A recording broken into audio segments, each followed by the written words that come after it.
नमस्ते। एक कहावत आप सबों ने सुनी होगी, बचपन से भी मैं सुनता आ रहा हूँ। बैठल बानी पूजा पर, मन बा भूजा पर। ये हमारे भोजपुरी का प्रसिद्ध कहावत है। अर्थात बैठे हुए हैं पूजा के लिए, मन कहीं और है, मन आपका भूजा पर है, मन आपका खाने पर है। तनिक विचार कीजिए, काम कोई भी हो, कोई भी कार्य आप क्यों नहीं कर रहे हो, लेकिन आप शारीरिक रूप से वहाँ उपलब्ध होते हैं। आप कर तो वहीं रहे होते हैं जो लोग देख रहे होते हैं कि आप कुछ कर रहे हैं, लेकिन मानसिक रूप से कहीं और आप विचरण करने लगते हैं। आपका ध्यान उस कार्य पे नहीं रहता जिस कार्य को आप कर रहे होते हैं।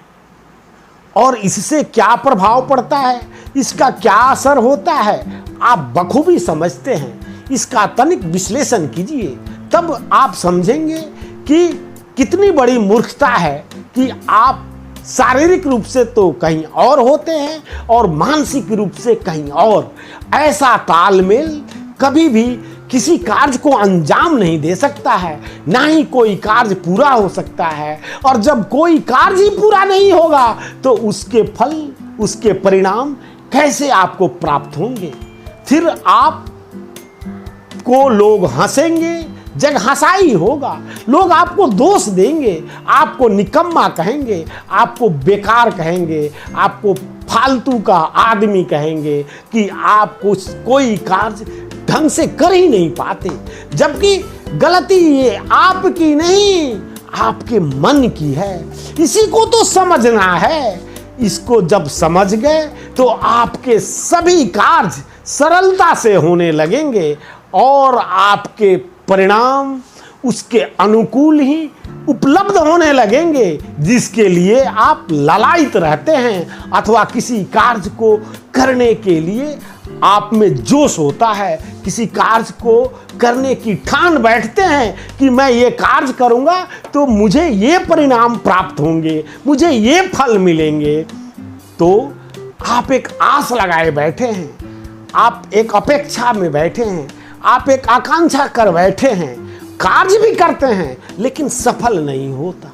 तनिक विचार कीजिए। एक छोटा सा मैं एग्जाम्पल देता हूं। एक भात, राइस, चावल को बनाने के लिए कितनी सारे वस्तुओं लगती हैं। उसमें आपको बर्तन चाहिए होता है, आपको चावल चाहिए होता है, आपको पानी चाहिए होता है, और फिर उसके बाद चूल्हा चाहिए होता है। चूल्हा को जलाने के लिए ईंधन चाहिए, और ईंधन, चूल्हा, इन सारी चीज़ों की व्यवस्था हो जाए तो फिर आग की व्यवस्था करनी पड़ती है, माचिस या लाइटर। तब जाकर चूल्हा जल पड़ता है और चूल्हा पर आप चावल का हंडा चढ़ा देते हैं। इतने सारे वस्तुओं को आपने एकत्रित किया, आग को, बर्तन को, पानी को, चावल को, ईंधन को, उसको जलाने की जो चीज़ है उसको, और फिर वो चीज़ बनने लगी, चूल्हे के ऊपर तैयार होने लगी, पकने लगी, और अंतिम में आप वहाँ नहीं होते। अगर आपका ध्यान 19-20 हो जाए, मेरा मतलब कि आप कुछ सेकंडों के लिए मानसिक रूप से कहीं और विचरण करने लगे, कहीं और चले जाएं, कुछ और सोचने लगे, तो वो भात कैसा होता है, वो चावल गिल्ला नहीं तो कच्चा ही रह जाएगा। उसका वो स्वाद नहीं मिल पाएगा जिस स्वाद के लिए आप उसे बना रहे थे।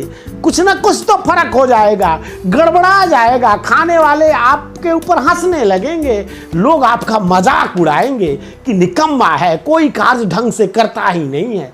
तनिक विचार किया है ये गलती कहाँ हो रही है?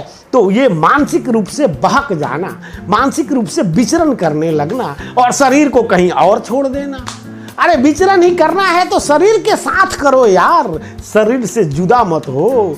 और जानते हैं, सच में आदर्श मनुष्य वही है, अच्छा इंसान वही है, जो जीवन में कुछ कर पाता है वो वही है। वो कैसा इंसान होता है?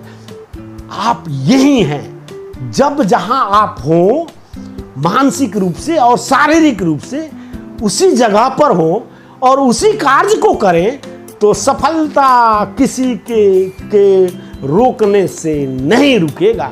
कोई माई का लाल इसे नहीं रोक सकता। आप जो चाहते हैं वही पाएंगे।